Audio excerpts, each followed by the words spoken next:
Thank you, ladies and gentlemen, for joining us once again on the State of Freedom. The State of Freedom is a listener-supported podcast. We're committed to pursuing the truth about policymaking, decisions, and situations in Louisiana and at the national level that stand to impact our freedoms. Please become a monthly supporter of the State of Freedom at freedomstate.us as we continue to expand the voice of liberty across Louisiana and beyond. Meet the world's first living, full-spectrum, certified organic CBDA hemp extract. Nessa's hemp oil was extracted from seed to bottle without chemicals, solvents, or heavy metals, and it surpasses world-class standards for purity. This pure and powerful CBDA has been proven to reduce aches and pains, ease mental tension, and promote better sleep. To get yours today, visit the Shop Our Partners page at freedomstate.us.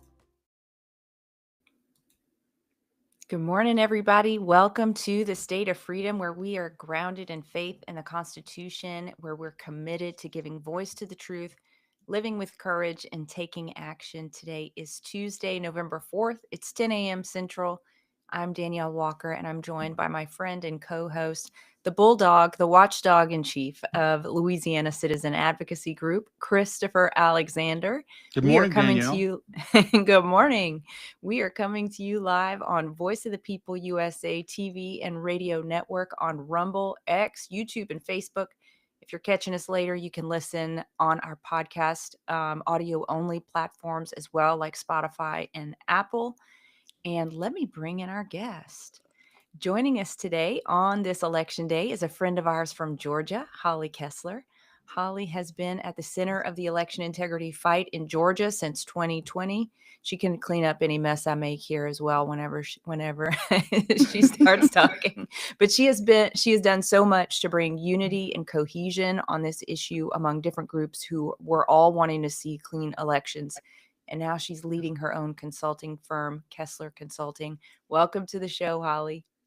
Thank y'all so much for having me. It's been a little while. How are y'all doing? It has been. Thank you so much for coming. Great to see you. It's good to see you.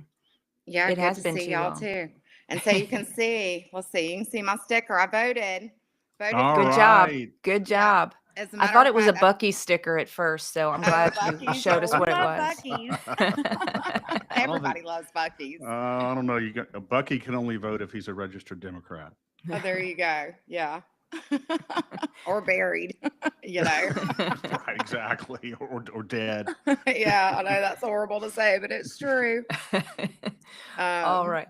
Well, Holly, before we get into the conversation today about the elections, let's start with the scripture of the day. That way we don't yell as much as we would otherwise. It's today's scripture is 2 Corinthians chapter 4, verses 7 through 9. And it says, "We are like common clay jars that carry this glorious treasure within, so that the extraordinary overflow of power will be seen as God's, not ours.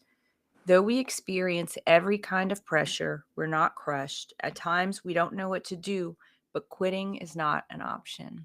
And I was reading that this morning, and I was just thinking about this conversation that we would be having. And it made me think that as we look back on the true history of the American experiment, it's more clear than ever that our founders believed that they were on a mission from God to establish a nation that was built on the tenets and the wisdom laid out in Scripture.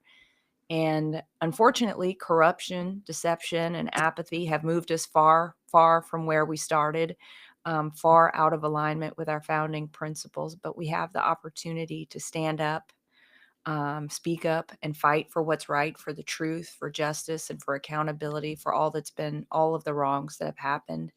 And it's an encouragement to me that God is always on the side of truth, and He is with us as long as we are in honest pursuit of truth. So we may feel weary, we may feel weak, beaten down, and persecuted, but He is the one who strengthens us, and He put us here for such a time as this. He's equipped us for this fight, and as the passage says, quitting is not an option. Amen. Quitting I love is that. not, me too. Quitting is not an option. And, one thing that our founding fathers, I guarantee you, knew and took seriously. I mean, can you imagine if there was any question or any legitimate doubt in the the first 100 years of our country or more, particularly in the earliest generations, if there was doubt about whether or not someone's vote was properly recorded, if there was doubt about the security of an election, what do you think our founding fathers would have done? What do you think our patriots would have done? They would have absolutely corrected that situation and made sure that everybody who voted had complete confidence that their vote was accurately reflecting their desire. And yet we live in an age now, it seems like, where there's evidence of voter fraud and voter irregularity and cheating all around us. And yet the entrenched establishment is either willfully ignorant to it or actively complicit in it. And that's what I think is demoralizing, at Hmm. times about this. Because if it wasn't for people like Holly Kessler and us and others around the country, millions of Americans would have absolutely no idea what's really going on in our voting system. So, Yeah. Holly, welcome to the state of freedom, and thank you for all that you're doing. Oh, well, thank you. I appreciate that, Chris. And that was a wonderful, warm welcome. And thank y'all too. It takes a village. I say that, I feel like I say that 100 times. I said it 100 times raising kids because I realized it really takes a village raising a family. You better Um, believe it. but it takes a village doing this too, so it takes everybody. It takes people praying, people on social media, people doing podcasts and helping us get the word out and the truth out about what's going on. Yeah, So no, I appreciate y'all too and everything that you do. So, and you're right. You're right about the founding fathers and where we've come from. And it's interesting. I just want to say this real quick and we'll dive right in. I just came back from DC. So I was in DC all last week. And with y'all talking about the founding fathers, you go up there and it's just the history and everything is, I took it all in, knowing the fight that I'm in now, and then observing and being there and seeing the memorials and visiting Washington's home and seeing all the things that they did and really just taking it in. It was really monumental, and a great experience. That was the first time I really got to experience it and see everything that I did. yeah, Been up there a few times, but that was the first time I really got to enjoy it. So I'm yeah. glad y'all spoke about that in the beginning because it's so important. So important for Yeah. people to remember, where we started and how far we've come and what it is that we have to preserve. Absolutely, and it is so worth preserving. Down here in Louisiana, Holly, we have a Secretary of State who has admitted that there's 160, 170,000 people on our voter rolls here in Louisiana that don't belong there. It's in reality, it's a lot more than that. Right. She will not enforce a law that was passed in 2024, uh, requiring anybody who's registering to vote here to provide proof of American citizenship. She's trying to move forward as quickly as she can with $150 million worth of new voting machines, despite the fact that President Trump's administration have repeatedly said we need to move away from machines and cyber experts. And so we have our hands full right down here in Louisiana, working very, very hard to turn this tide. So on that happy note, how are things how are things going in Georgia right now? Well, they're about the same, and it's interesting too. And I do want to follow up with you off air, Chris, on some of the things that you mentioned. But I hear this so much across the country with these Secretary of States. It's all the same thing. They don't want to. Oh well, we're going to remove this many voters, but from the voter rolls that should not be on the voter rolls. But really, that number should be quadruple. Probably I'd say Yeah. maybe double, triple, but It quadruple. exactly, Um, Holly, exactly, pretty much quadrupled in the case here. Yeah, you're right. Right. Yeah. And same thing with Georgia. But and I understand not every state is the same, but we are seeing the same trend happening everywhere. And then just like you were talking about with the machines, here in Georgia, they're wanting to push it, spend another 70 to $100 million on upgrading machines and putting in, upgrading software, updating software and putting in new machines. And the thing about it is none of these machines are even, they're not even EAC certified to begin with, or weren't correctly certified. Or, what a lot of people don't understand is they say, well, the machines are certified and we have this certification. Well, did you certify every single machine? Or did you look at one and do a rubber stamp for the entire state? Because if you look at Georgia, we're all Dominion. Um, we're all no ink as well. So now we're all Liberty Vote, which that's a disaster. That's something Yeah, else we can talk about. That's a we total should talk disaster. about that. Yeah, Great with that point. merger. Yes, that's a great point. And Holly, there's a suggestion on the part of a few people that really it was only rebranded. Has there been any substantive change, or is it just a rebranding? No, just a rebranding. And I think perhaps there was so much mayhem and controversy over Dominion and what was coming out with Dominion.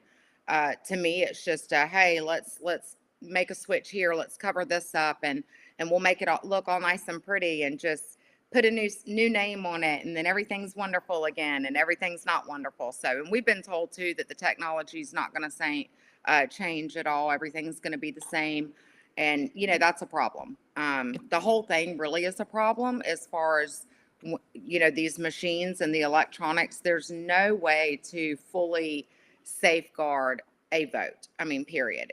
They're connected to the internet. We know that. And, of course, I love when I still hear people say they're not connected to the internet. I'm like, no, they are. And people have slipped up and said that they are and admitted it. So we now have that confirmation for sure, even from the other side, they are. But when you get into those sort of things, with the connections to the internet, and you can have whatever firewalls, you can have all the security apparatus that you want to, but when you're talking about things going from system to system, and then from it's going to be traveling across the line, or being uploaded to a cloud somewhere, that opens the door for interference from everywhere. I mean, it could be, well, look at Amazon Web Services that just went down, and I Yeah. believe No Ink is on AWS cloud services.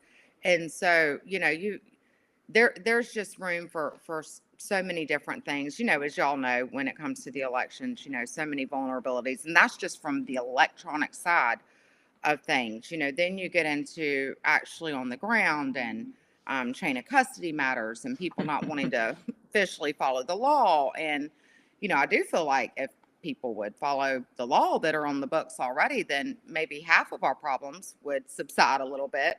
No If we kidding. could, yeah, if we could just get them to follow the law, and there be some accountability there, then that might solve some issues. But yeah, this acquisition between No Ink and Dominion, and falling under Liberty Vote, that is just, to me, in my opinion, that's just, it's a bunch of hogwash. Yeah. Let me ask, Chris, does that shield them at all from any lawsuits? I mean, what is the reason for that? Is it just a rebranding campaign, or does it actually um, absolve them of any, problems other than criminal prosecution of individuals? I think to the extent that you know it's who owned and who was operating the system at the time that the either the criminal acts, or the illegal acts occurred. I mean, Okay. you can't commit civil fraud, voter fraud, or criminal acts Mm. related to elections, then sell your company and say, okay, well, sorry, I'm out of the deal. That's not how it works. So no, that doesn't help them. But I was curious, because and I don't really know why they sold, or why they're doing the rebranding, but I think a large part of it is probably because they want to change. They want to get away from this ignominious term, Dominion voting systems, which has such a disreputable name now among anybody who knows anything about elections. And so I think maybe they were trying to sort of get out from under that by changing the name. But according to what you're saying, Holly, it doesn't move the needle at all. Mm-mm. Same pig, different dress. Yeah. Yeah, I like that. I usually say same song, different verse. Yeah, exactly. Holly, quick question here. I'm curious about this. W- w- does Georgia require presentation of proof of citizenship when someone's registering to vote there? Is there a law or a statute on the books that requires that? Yes, yes, we do have that. Don't ask me to quote it, and I don't even have my election No, book yeah. right in I'm front just of me. wondering if it Um, exists. but yeah, yeah, it does exist. Now, do we run into the issues when people do register? Um, I mean, might they be using something falsifying information? I mean, I'm sure, like everywhere, you have stuff like that. We also have an issue with our DMV, the same one kind of that everybody has, I believe, where we would like to see it go into more of an opt-in, than an opt-out program. Because right now they're just registering. You go get a driver's license and everybody Yeah. gets registered to vote, and you know how that is. You have to have, you need to be a U.S. citizen to be able to vote, and so I think there's some issues there, and that's going to be a legislative action too. We're actually trying to push that. That has been heavily discussed. But yes, we So are one Holly, of the states that are. Holly, when you go get a driver's license, obviously, I mean, do they do you have to provide proof that you're a citizen when you get a driver's license? So residency, yeah, if you're on a visa, or whatever the case may be, then yeah, you have to provide all of that. The problem is we shouldn't be automatically registering every single person getting a driver's license to Right. vote. That's the point. And we are. And so and right now all it is to opt in, and if you don't even I mean an opt out situation. So if you go in and you're going to get a driver's license, and say I'm on a visa, so I don't have a right to vote, but I can drive on a visa. There's an opt out there that nobody's even paying attention to. I mean, you know how Yeah. they do. The wording's Mm-hmm. tiny. It's at the very bottom. Nobody's Yeah. telling you anything. Um, some And the cases you might reason not why even I'm be able to asking read you that, English. You know. the reason why I'm asking you that question, Holly, is because our Secretary of State, I mean, we have a law on the books, like I said, from 2024 that specifically requires anybody registering to vote to provide proof that they're an American, some form of proof that they're an American citizen. And, Hmm. the registrars of voters in Louisiana are still saying that they're not getting any guidance on the issue from the Secretary of State and that it's not being enforced. And I'm like, how can you have a law, particularly a law that's significant and that important, and just not enforce it? It doesn't, it doesn't make any sense. It doesn't, and it's unbelievable to me. And we have some of those issues too, where they don't check IDs. Yeah. I think they've gotten a little bit better about it because there's been so much pressure on it.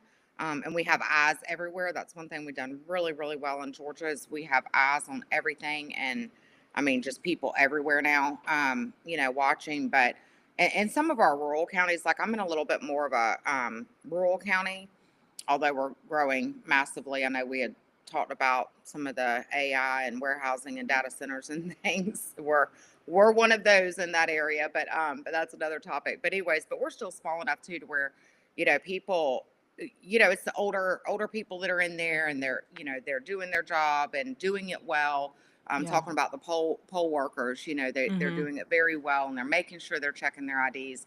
But then you get into places like Fulton County and or Decatur or DeKalb and some of these other areas, even in Savannah, and it's like they just want everybody to vote and they don't care, and they'll do this, they'll hand you a ballot, or, they'll write up a provisional and say you were registered. We just had an issue, or whatever the Yeah. case may be. We've heard it all at this We point, have. you know. But it is a big concern because, we see so many when you're talking about people that are here illegally or even on a visa or anything else. There's so much money, we're paying for these people. We're doing, they're getting benefits, they're on, medicals, getting medical help. Now they have access to the voting system. And I think that's part of regaining sovereign control. Yeah. These are all very important things that we've got to really focus on and make sure that, it is citizens only, um, reaping the rewards and benefits of American citizenship, not everybody Amen. else. Yeah, Amen. And great Holly, I point. want to pick up on something you just said about what's going on in Fulton and Cobb and DeKalb, potentially, right? with today being election day, DOJ has deployed staff across the U.S. to monitor the elections. What do you think they're going to be looking for? Because in my view, a lot of what election monitors have done, I mean, as long as they're not, stuffing ballots or running tens or hundreds of ballots through scanners multiple times, there's not that much fraud that you can actually physically see with your eyes. Right, right. Well, and I think, I think it's good on multiple avenues. For us here in Georgia, it's the usual suspects. They're going to be in Fulton, Cobb, DeKalb, and Gwinnett.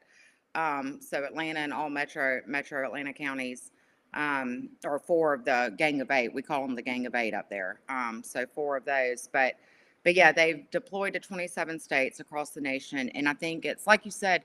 They're going to be looking for the obvious things, right? Do we have any trucks rolling up with pallets of ballots, Yeah. rolling in?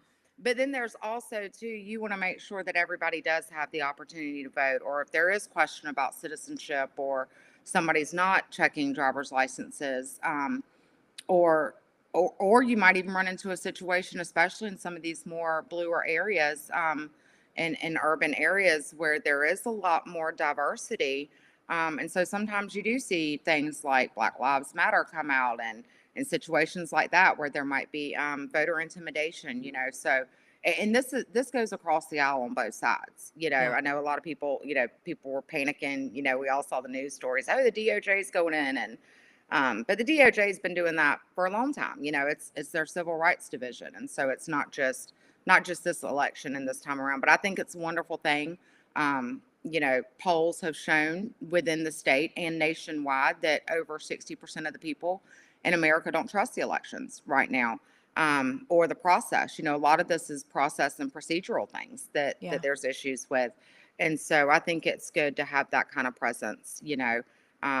And making sure, to me, if I see people, the DOJ standing there, I just feel a little bit more safeguarded about what's going on, and knowing that they're ensuring from a federal level that that the elections are being, run correctly and going to be transparent, and that everything's done right. So we need that assurity, and I think it's a good thing. As long as it's Awesome. not the Biden DOJ, right? Right. Yeah, That I'm could not. be bad. Yeah, that could be bad. What about the federal probe? You had said that just very recently, I think just before this election, maybe just a few days ago, uh, the U.S. DOJ has made a request for records related to the 2020 election in Fulton County. The feds are getting involved in this in Yes, the so they 2020 election? are. It's very exciting breaking news. And it just broke a couple days ago. It's something we've worked very hard on. Of course, everybody has heard about Fulton County in the 2020 election. Yeah. Um, and the amount of ballots that have been missing, that cannot be reconciled. Of course, we've got thousands and thousands of duplicated ballots. And everybody saw the videos. Everybody's seen the videos of the ballots coming in, and ballots being scanned and scanned again, and Mm-hmm. all the things. And so multiple lawsuits have been filed. Caroline Jeffords is one of those, that has filed on preservation of the ballots. Garland with Voter GA is another one. And then the state election board, Dr. Jan Johnson specifically, has inquired about them for over a year now. And it's, again, what we were saying earlier, same song, different verse. They always have an excuse. They always have something they come up with. And so we have a lot of cases here that are unreconciled, numbers that, legal cases, state election board cases. I'm on a case down in Ware County that ties into the Fulton County cases. So, there's still a lot of very, very nefarious things that have gone on, and answers or questions we can't get answers to. And so the DOJ has finally intervened. Marjorie Taylor Greene was the first one to release a letter publicly calling for assistance to the DOJ and asking them to come in and find out what is really going on in Georgia. And now the DOJ, Harmeet Dillon has released a letter, and she put a timestamp on it. So That's 15 huge. days. Yes, huge. 15 days. So all these years, everybody kept saying, I heard it, from all our election integrity groups, everybody kept saying, Georgia's going to be the first domino to fall. And it looks like it's going to Yeah. happen. So it's Wow. exciting. It is exciting. The suits that have been filed in Georgia, the ones that the officials are resisting and not responding to and not providing information, those are suits from private citizens. Those are not suits from any arm of state government, are they? No, I'm trying to think. We have so many, Chris. I'm trying to think. We don't have any that are, well, I say that we just had one from the city of Atlanta yesterday, and the Georgia Republican Party intervened in it. That was on voting hours for today. So that's a whole nother mess that we're dealing with out of Atlanta. Um, but for the most part, these are private citizens or organizations that have stood up, and it goes both ways. It's, you have the conservative side, the Republican side, or pro-election transparency, uh, fighting for stuff and filing lawsuits and trying to get information or documentation, whatever the case may be. And then you have the other side that is fighting against, and so they're countersuing a lot of people, a lot of different people. And like I said, there are so many cases in Georgia that are still unreconciled and still going on. And then we have the Fonnie Willis. So yeah, talking about the government, we have the Fonnie Willis case and our 19 electors. And so her and her entire staff have actually been removed from that case, so they cannot prosecute it. And so what happens now is that goes to the prosecuting attorney's qualification commission, which is actually sitting with them right now, and they will make a determination if another prosecutor picks that up and carries it forward or dismisses it. And it does. We do feel pretty good that it's going to be dismissed, but right now they're still hanging on and having to deal with all of that. Yeah. Talking about our 19 electors. So Yeah. You raised the Georgia GOP. The Louisiana GOP has some factions, and it's kind of a basket case.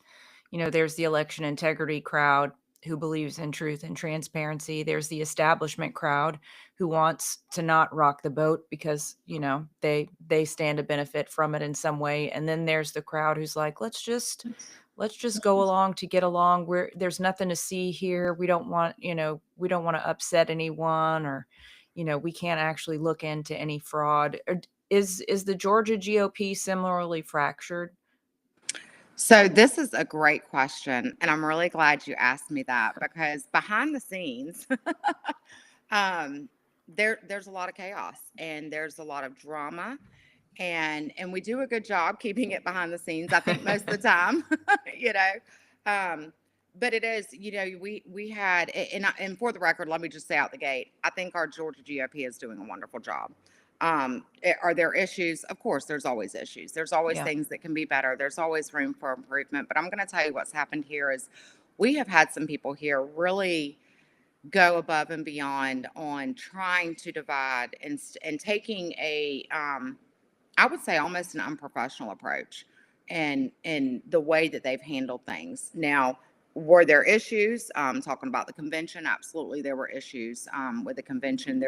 There's been a lot of other issues that absolutely need to be addressed. But when you're talking about the fractions within a political party, and I see all sides of it too. I see the establishment. I don't think all establishment is bad.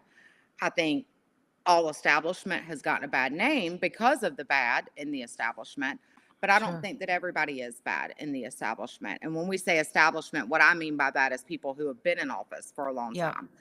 But there are some good people that are in office, and people that, in the beginning, I was, of course, you're all going, oh, well, they've been in office forever. But then you kind of start to learn, and you learn and talk to people and start building those relationships, and you realize, okay, well, they're not really bad. It's just a matter of them being uneducated.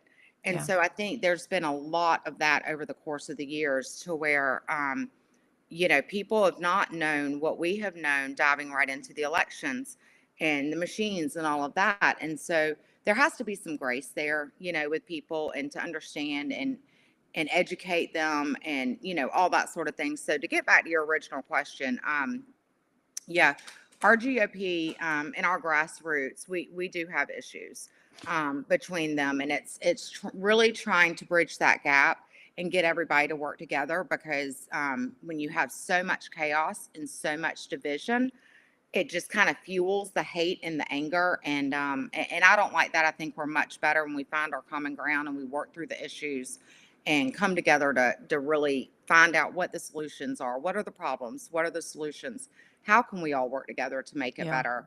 And so overall though, I think our GOP is doing good. They've really been standing up on the election front, and I'm very proud of that. And we've had a lot to handle too and deal with. I mean, it's got 19 electors, and people are trying to raise money for lawsuits. And then we've got, state election board members getting sued and coming after other rural, or local state election board members for different things. And so just trying to help, where they can. I do think they are doing good.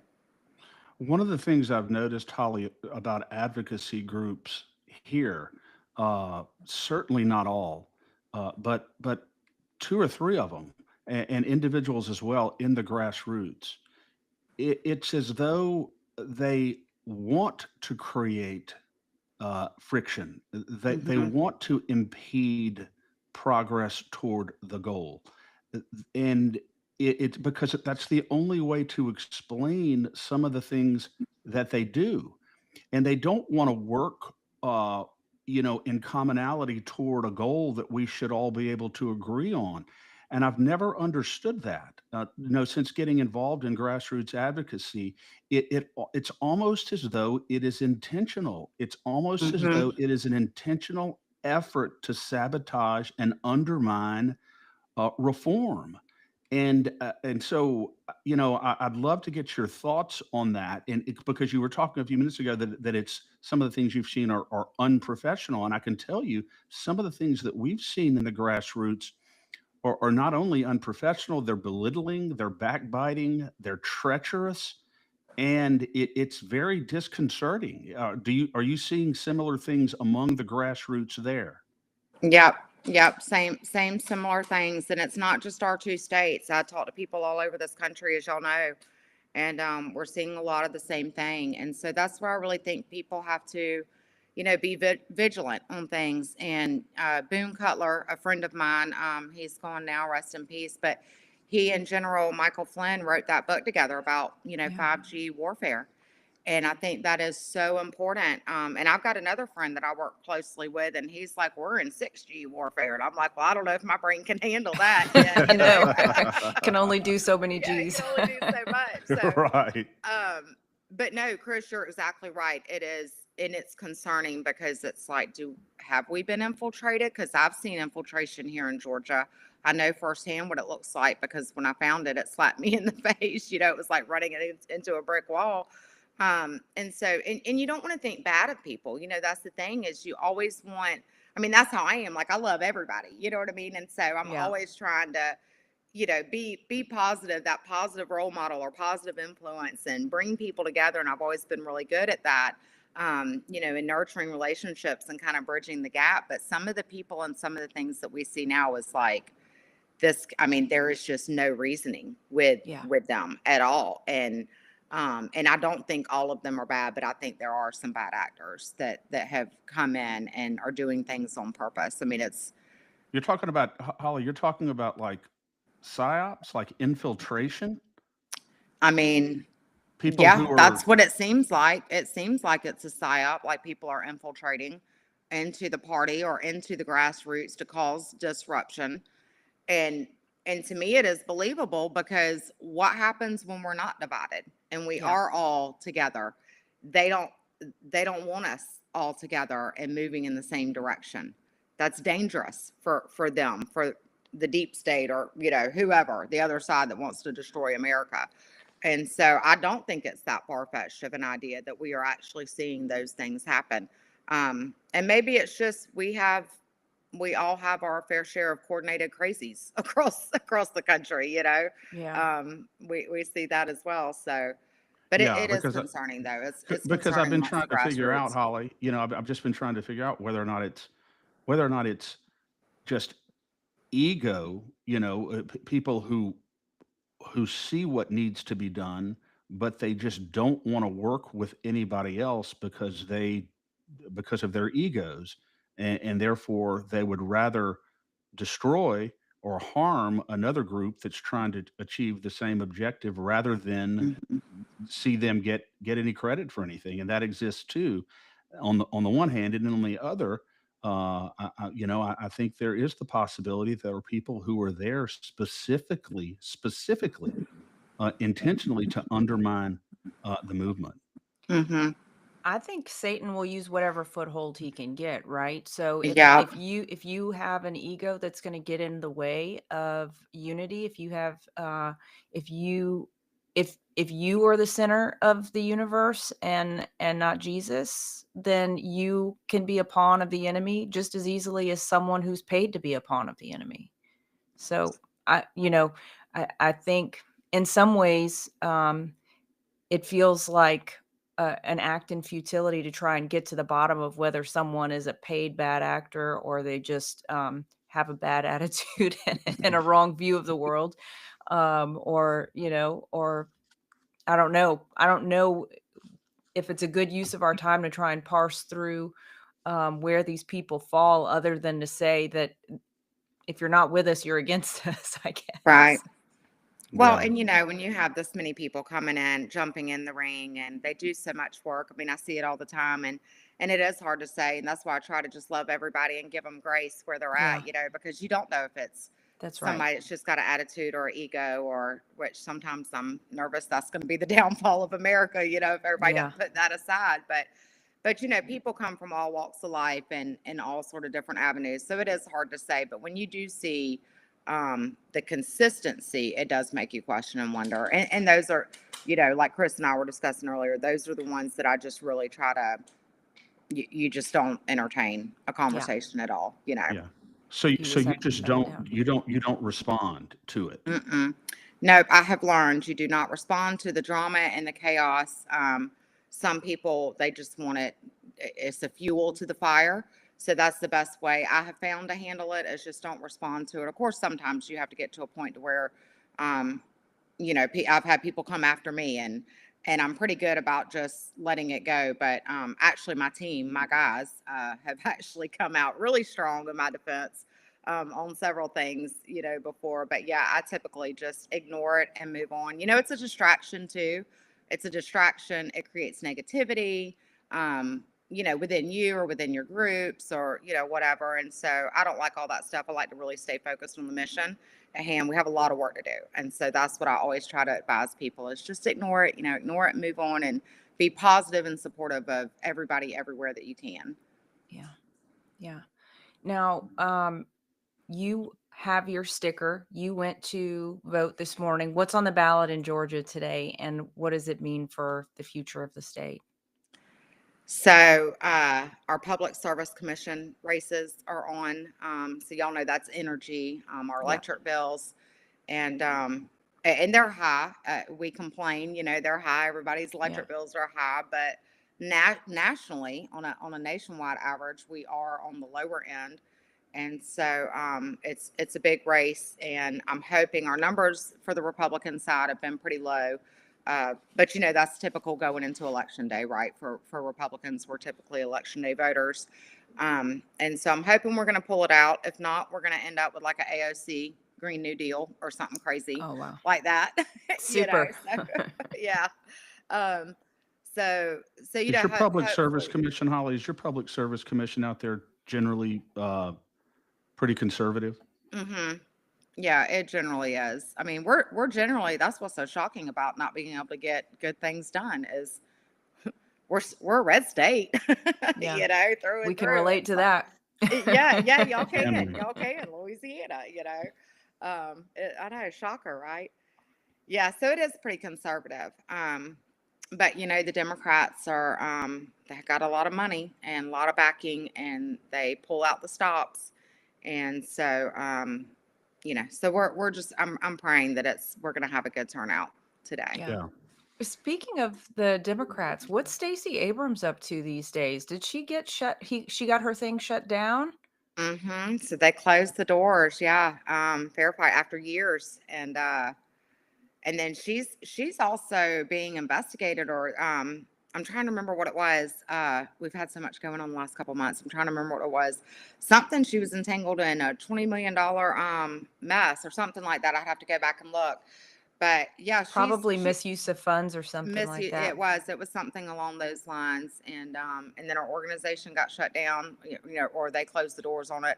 And so yeah, she's still around. She's still kicking, but it'll be interesting to see. I hear a little bit that she's gonna come back and run again, and I'm like, Oh, good grief. surely she's not gonna do that. But you never know. You never know. They're Yeah, spunky. she never conceded. I don't No, think she she never ever conceded. conceded, She did never she? did. Never Yeah, did. yeah. Uh, it's They never unbelievable give up. how people like her cannot concede and talk about the thing was rigged and everything, and everything's okay with them. But the moment President Trump, like in 2020, doesn't immediately concede that he lost an election, they're all over him. He is an enemy to the democratic process. Yes. What a hypocritical double standard it is, you know. But let me ask you, Holly, what about this early voting? You were talking about pre-show a court ruling recently that expanded the early voting hours. I think to basically to make sure that everybody has a chance to vote and there's no voter suppression. Is that in effect today? And Yeah. what? So, well, y'all know we have like a month of early voting, right? And and so what happened today or yesterday? In the Republican Party intervened in the city of Atlanta. So we have these weird rules with, and this is honestly sort of a conflict of law, something legislation really needs to just iron out and fix, and probably will now that we've just had this issue and getting ready to go into session. Um, Come January, I'm sure it'll be something that's on the forefront. But with our municipality elections, they're granted certain hours, right, to vote. And so that's until 8 p.m. But then our regular county elections, which is the statewide PSC race, Public Service Commission race, those races are till 7 o'clock, 7 to 7. And so they were trying to say, well, if we're going to be open for PSC or for municipality, then we can just extend it and people can come in and vote for the PSC race too until 8 p.m. We're like, no, no, no, no, no, no, no, no. That shouldn't be that way. You've got to stop it. And so our Republican Party intervened, and there was a ruling. And so they're still, we were trying to get it all stopped, to 7 o'clock. But the judge ruled that they're just going to have to make sure they do everything correctly, which it's Fulton County. Yeah. So how correctly is it going to go? So we're actually trying to make sure we've got eyes on everything there specifically between that 7 and 8 o'clock hour, to make sure that nobody is, everybody's marking off the PSC race, putting an X through it, and voters are not voting on that race and only voting on that municipality race. So that's going to be interesting. Yeah. Actually, that's. I Well, can only see, Put it that imagine the way. What could stories go that are going to wrong? happen. Yeah, what could and go there's no wrong? issue. There's no issue as far as access. I mean, they're not restricting poll watchers access to anything that they need to be able to see. Yeah, they do that. That's pretty regular situation that we have to go through, especially in Fulton County. They like to say, well, you can't see the numbers, because you're supposed to be able to write down the numbers, every hour. And some counties do that, and some counties, you get like Fulton. I hate to say it's always Fulton, but it's always fun Fulton, doing it. Uh, Fulton. yeah, Fulton. But yeah, so we have some issues with that as well. 2024, we are actually in a lawsuit over that exact issue with them not wanting to let any Republican poll watchers in. And we had won that one in 2024. I think I said 2020, but 2024, that was just last year. So here we are a year later. So I've not heard of those exact issues yet.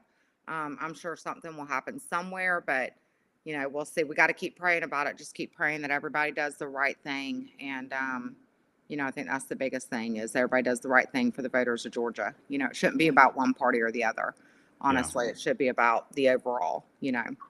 for sure.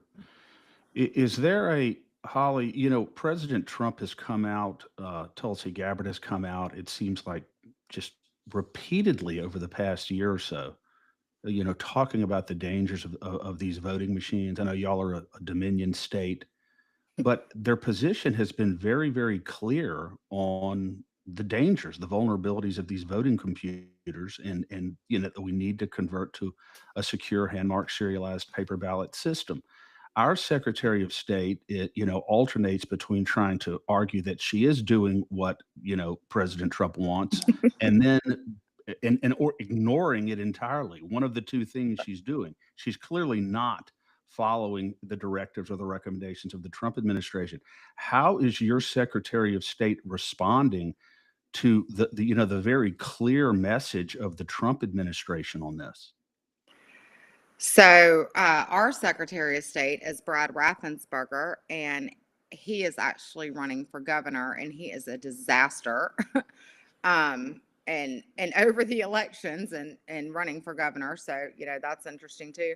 But he's not responsive. In their mind, everything is wonderful, right? The voter rolls are wonderful. The machines are great. We need to upgrade. We need to update, and Yeah.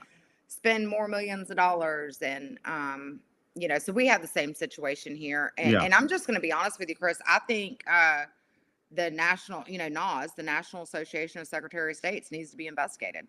Yeah. I think they have some sort of coordinated, corrupted effort going on of what they've been doing for so long, because I see, and I don't know this.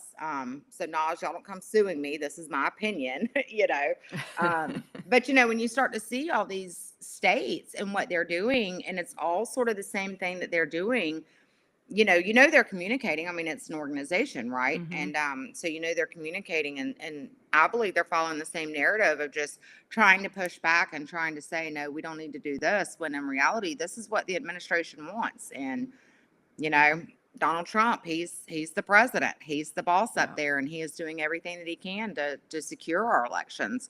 And so states, and I understand there are, a lot of people say this, well, there's constitutional states' rights. It is. You're right. It is. But it is also, especially when you're talking about federal elections, the federal government does have a right to play in those civil rights protections. And when it comes to civil rights protections, that is every single voter. And right. so, so he does have a right to ensure protections for every voter, and making sure that all of our votes count. There is no interference, for not just foreign and domestic. And he took an oath to do that as well. So did all of our state. Exactly. So did all of our state officials. Our That's secretaries right. of states. They took an oath too. So, Yeah. I think it's an issue with these secretaries of states not recognizing. And the thing is it's like, we're not over here with some conspiracy theory, crazy conspiracy theory about the elections. These are real proven problems and Yeah. vulnerabilities and issues that, I mean, Governor Brian Kemp even recognized, him and his team. He even wrote a letter about Fulton County and the vulnerabilities and the duplication of ballots.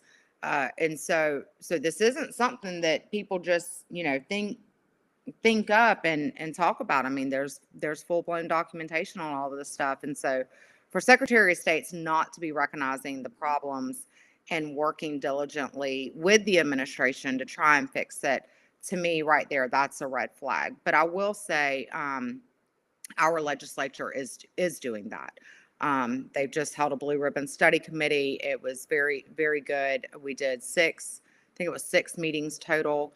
They moved all around the state so people could attend and speak on what their concerns were. And they heard from different presenters, experts across the board when it comes to voting, and just elections in general. And so that was very good. And they're going to be able to, take that back to the legislator and really do some actions, positive actions for all citizens. Not everybody agrees on everything, but there was a lot of good that came out of that.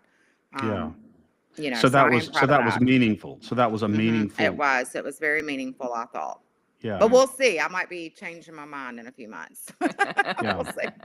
I try to It's stay positive. we got to stay positive. We do. Danielle has mentioned several times that maybe one of the reasons why our elected officials, and specifically a lot of Republicans in our legislature, do not want to move on real election reform is that they're saying to themselves, "Look, I mean, it was successful for me. I won using this system. What vested interest do I have in changing anything?" You know, and so and that's how myopic many of them are. You know, they're, look, I wasn't jeopardized by the system that we have now. I've been elected and reelected, so I don't need to do anything. They don't seem to understand that, their responsibility is to make sure that we do not have fraud and irregularities and vulnerabilities in our voting system. It's not all about them. It's Right. about the body politic and making sure that everybody is secure in their vote.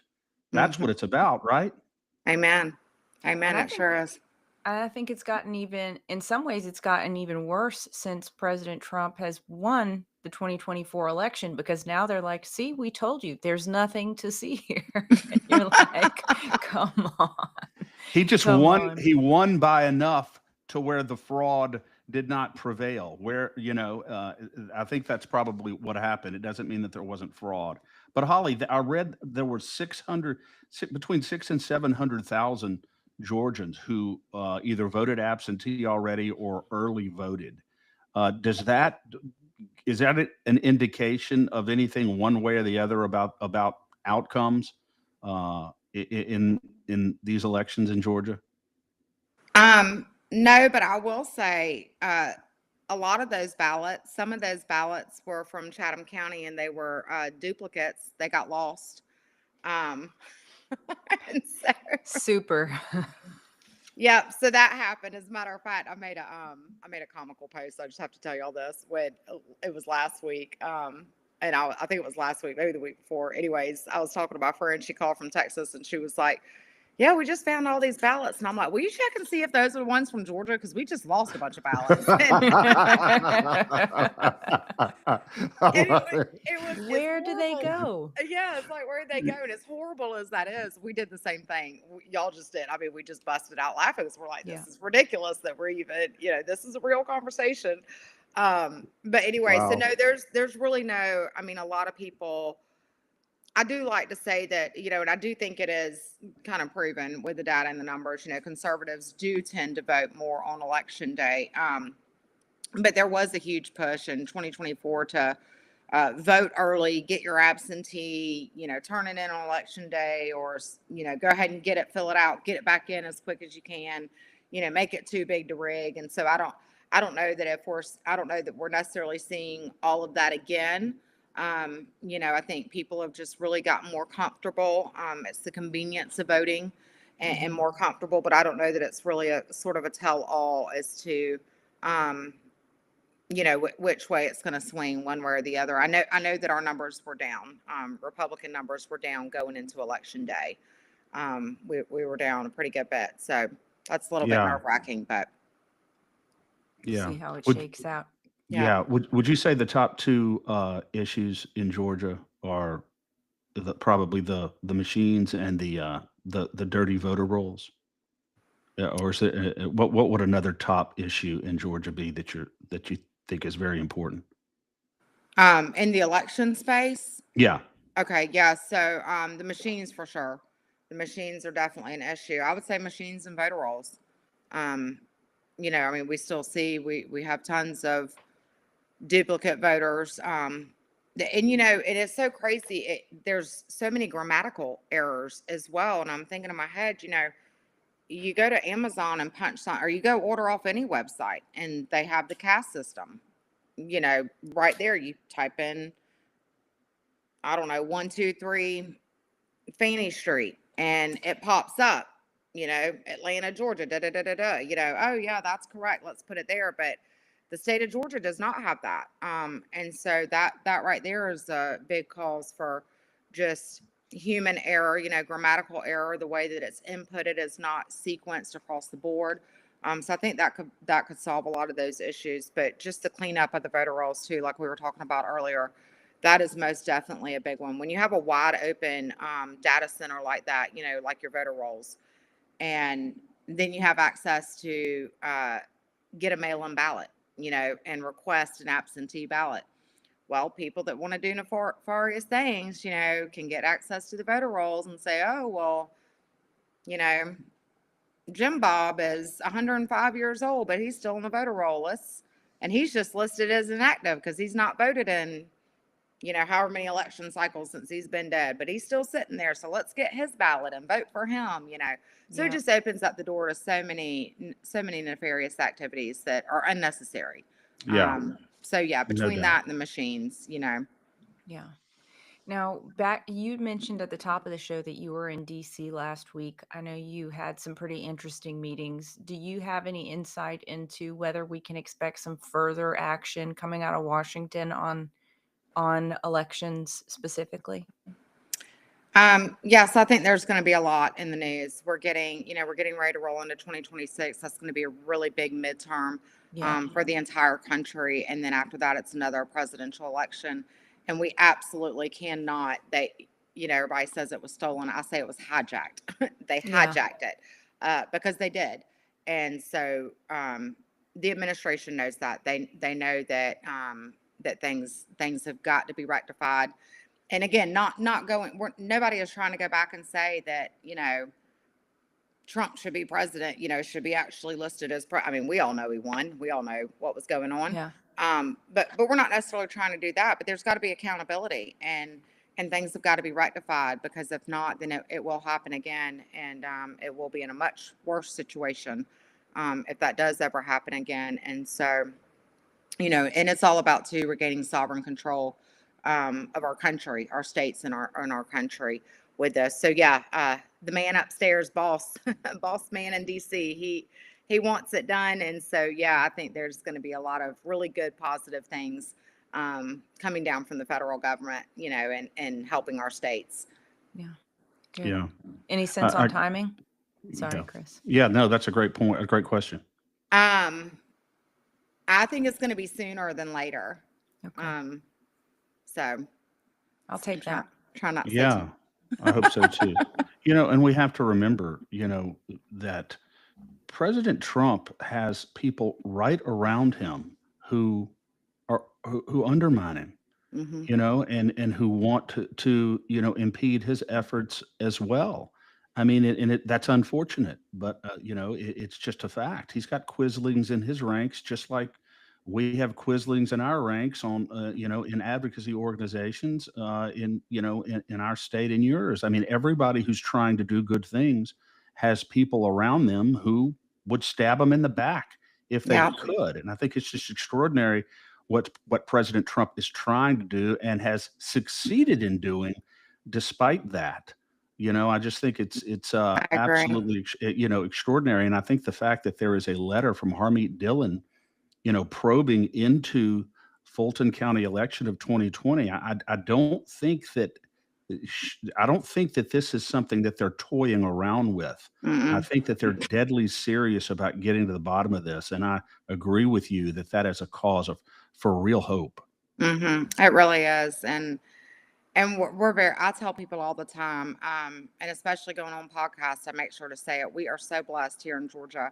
We have had an outstanding team, and when I say team, I mean people from across the country that have really poured in a lot of time, energy, and effort over the years. And I mean, we're talking. I mean, y'all know 5 years now that we've Yeah. been doing this and fighting this. But we've really had a incredible team that has worked hard together on so many things. We've documented everything and really come together, to make this happen. So I'm very excited. I'm very, very grateful for the DOJ and Harmeet and everybody that's involved. I'm not going to name all the names, but there's Yeah. there's quite the handful of fabulous people. So it's gonna Yep. be Yeah. it's gonna be awesome. Do you And think we'll courage, see? Holly, is infectious, right, Danielle? Courage is That's infectious. right. It is. It is. Holly, do you think we'll see the likes of Sidney Powell or Rudy back in Georgia doing anything? I'm not sure. I don't know what's gonna happen from the legal standpoint. Um, I know some people have to be careful on what they say, even a media outlet. I just found out the other day, I had no idea they could not even discuss Georgia elections anymore. But it was part of a settlement agreement. And so I don't know what's going to happen with, um, you had the Rudy Giuliani case, Yep. and that was horrible and horrific what they did to him. Well, everybody Yep. really, it's been horrible. But yeah, and then Sydney is another one. So I don't know exactly how all that's going to pan out. I don't know if they're going to be able to maybe reverse some of those settlements. Um, I sure when hope so. I hope so too. When the truth comes out, I really hope that, um, people are vindicated. They deserve it, Yeah. and a lot of people lost a lot of things and have given up stuff. And so I think it's only the right thing to do. So we just have to keep praying about that. I don't really know the legal answer to that. Yeah. So we just have to keep praying about that.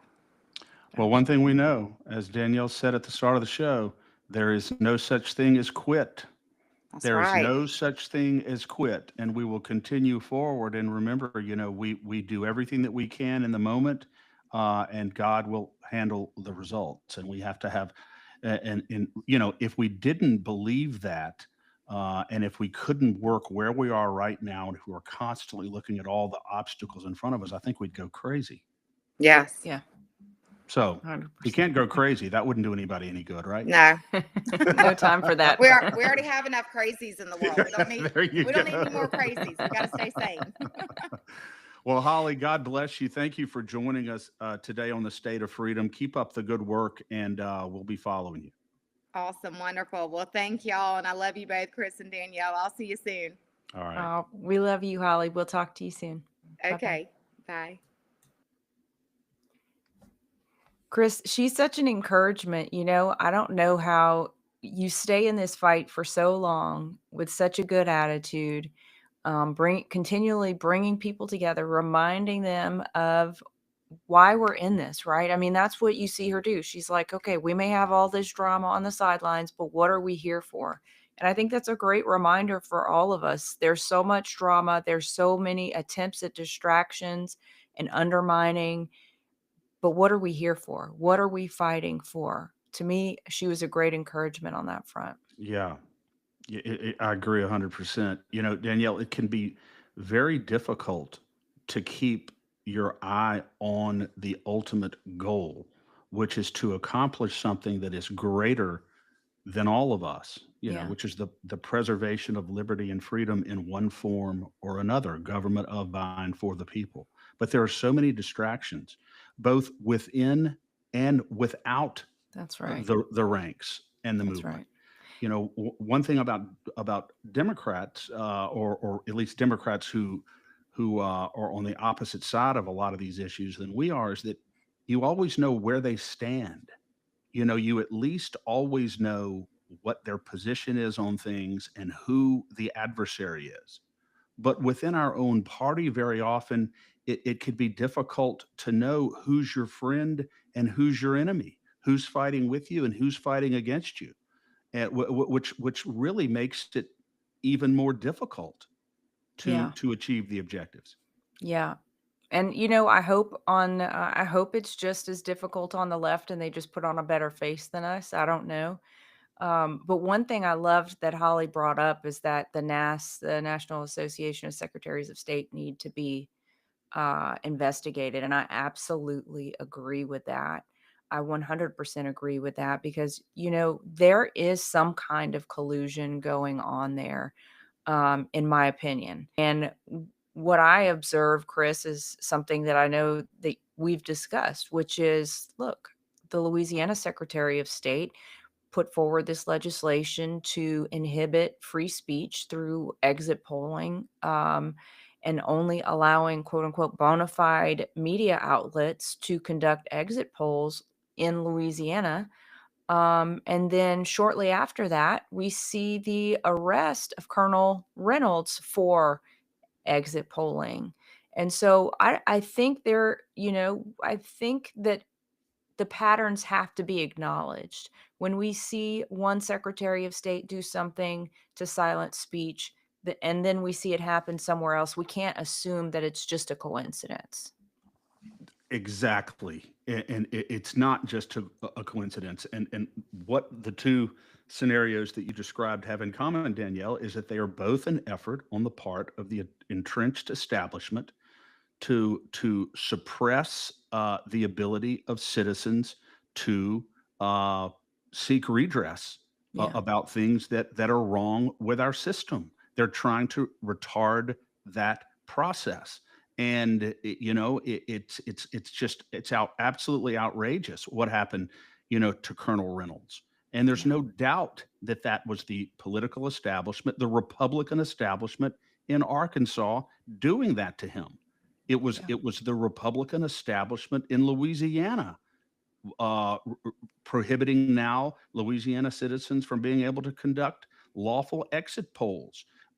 There's no doubt about it, but it's all designed to suppress our ability to participate vigorously in our own government. Yeah. That's what it all comes down to. 100%. And I don't know where we go from here, but do you know, did anyone conduct an exit poll or attempt to conduct an exit poll in the last Louisiana election just a couple weeks ago? Not that I know of. Not All that I right. know of. So we may not have that opportunity until the primaries in they've been moved to May. Yeah, they're now moved to May, and so, but I certainly am hopeful, and I encourage, Louisiana citizens who are listening to our show to go and do the application, whatever it is that you have to do with the Secretary of State to get the credential to be able to do an exit poll. Yeah. And when you're denied, I'm telling you that gives you standing to bring a lawsuit alleging a violation of your constitutional rights, and that's exactly what it is. And I Yeah. still intend to talk to Paul Hurd and others about bringing a civil action on this, alleging the constitutionality of that law, because it's abhorrent Yeah. to everything that we're supposed to believe in not only as Republicans but as constitutional Americans. That's it. Yeah. We're not asking for favoritism for anyone. We're asking for a level playing field, and that's all we've ever asked for. Yes, maybe one day, Danielle, if we can garner the stellar reputation for integrity and honor and truth telling that CNN enjoys in the country, then maybe we'll qualify with our Secretary of State to do an exit poll. But Yeah. we might not be able to reach that stature overnight. Well, I guess we won't. I guess we won't reach CNN's stature overnight. Their reputation. Well, hope springs eternal, Danielle. Hope springs eternal. Yeah, it does. It does. Just a couple of announcements, Chris. Tomorrow I have the great and one and only Professor Dave Clements coming on to talk to For the Love of Freedom. We're going to talk about authenticity and faith, and living kind of a decompartmentalized life. So I'm looking forward to that. It'll be a more spiritual conversation with him. And then Thursday, let me just double check. I'm really excited about Thursday as well. Back here on the State of Freedom, we're going to have, let me just double check that I get his name correct because I don't want to missay it. But the gentleman who's been leading for the McCullough Foundation, the studies that have just been released over the last 2 weeks, pointing to autism as a main factor in or vaccines as a main factor in autism. I think his first name's Nicholas, and I think his last name starts with an H. I'm sorry, forgive And, me, and you're talking, folks. Danielle, about vaccines. You're talking about vaccines generally. Yeah, yeah, vaccines generally. Absolutely. Let me just look Yeah. real quick. I have it on the calendar here. I'm sorry. But Um, and Danielle, by the way, if you talk to Senator Bill Cassidy, our august incumbent U.S. senator, the consensus, and there really doesn't need to be any more study or investigation into this, is that vaccines don't cause autism. He said it. The well, it CDC must has be said it. true. It must Yeah, be the true. Look medical, how, the scientific yeah, establishment, our public agencies have said it. So, might as well close the door on that one, right? It's got to be true. Yeah. Well, the CDC has lost so much credibility. Uh, In my view, they almost need to be completely wiped out and start fresh. But if refurb and restoration can happen, they need to be honest about this. And I know that RFK Jr. Has a lot of work cut out for him in terms of being able to rid the ranks of people who, for whatever reason, just want to go with the status quo, whether it's for nefarious reasons, or whether it's because they just legitimately believe that they're doing the right thing, even though the evidence points elsewhere. So, the gentleman coming on the show, Chris, on Thursday, his name's Nicholas Hulsher. He's the administrator and epidemiologist in charge of Dr. McCullough's foundation. That's going to be really, really exciting and Yeah, informative. I'm looking You forward to know, that one. Mhm. Danielle, final note here. Speaking of this issue, in what world, in what world would anybody think that there's something wrong with questioning and doubting the official proclamations of federal public health agencies that receive so much money, massive amounts of money from the very industry that is pushing the vaccines that they're supposed to regulate to make sure that they're actually efficacious, that they're going to accomplish what they're supposed to do, and even more importantly, that they're not harmful to the people receiving them. How can you possibly expect to be able to rely on the official recommendations of an agency like that when they are so captive to the very industry that they're supposed to be regulating? I don't understand how any American can look at that situation and not be doubtful about what they're telling us. Well, the same applies, Chris, to our elections. The agencies here, the federal agencies will tell you that everything is fine. The same is true for the DoD, right? All of the revolving door of defense contractors are going to tell you that we need X, Y, and Z. It's because we are living in state capture. I mean, that's the reality of it, whether it's big pharma, whether it's big elections, whether it's big tech, whether it's big defense. Yeah, They all have something to gain from what they're telling us. And I think that that has to change. that It has to change. Yeah. And that's exactly why so many Americans, increasing numbers of Americans, view with great skepticism anything that our government tells us about anything. Yeah. And they should. Yet we still live in a country where a lot of people just reflexively and blindly accept whatever the government authorities tell us about things. And to me, it boggles my mind. How many times do we have to be lied to before we stop believing the liar? Fortunately, Danielle, people across the country are waking up, and I thank Yeah. God for that. Yeah. I do too, Chris. I Yeah. absolutely do too. And I, you know, we say it, I say it so often, but the elections are the linchpin for it all. If we can fix our elections, the rest of everything can get cleared out. But Yeah. until we can trust that the people who are in positions of authority actually were put there by people, actually are responsive to the people who legitimately put them there, are actually held accountable by the people who put them there. Until that happens, it's impossible to think that some of these other massive issues can be addressed meaningfully. No question about it.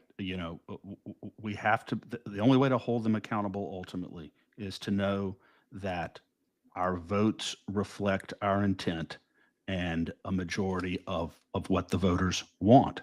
And now and I'm not sure that in every case that's occurring. But as you said at the start, Danielle, there is no such thing as quit. And we're going to continue forward, continue fighting Thank everyone who listens to the State of Freedom, subscribes, and supports the State of Freedom and LACAG. Go to freedomstate.us, lacag.org. Support us, share us with your friends, and help us to continue to grow and build. Because together, Danielle, we will not only endure, we will prevail. That's right. Amen, Chris. Well, you have a wonderful day, and I will see you on Thursday. God bless. God bless you.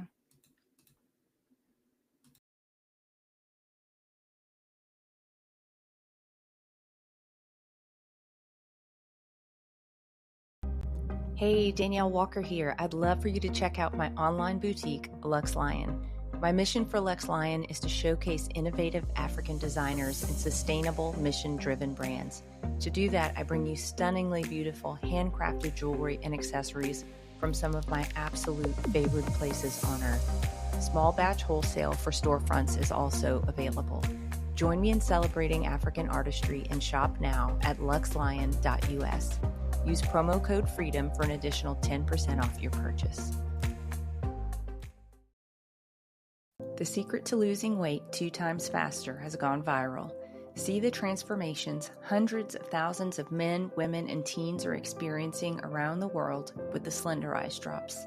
These homeopathic hormone-balancing drops are proven to control appetite, support thyroid function, improve energy, boost mood, and increase metabolic rate. To learn more about the drops or other incredible natural wellness and lifestyle products, email me at danielle@freedomstate.us or visit the Shop Our Partners page at freedomstate.us. Thanks for joining us today on the State of Freedom. Be sure and check out the show notes for this episode. You can always go there and find the calls to action and resources mentioned in the show, and you can find out more information about our advertisers there as well. If you want to learn more about us or support our work, visit freedomstate.us. To get involved with Louisiana Citizen Advocacy Group, visit lacag.org. We'll see you next time. God bless.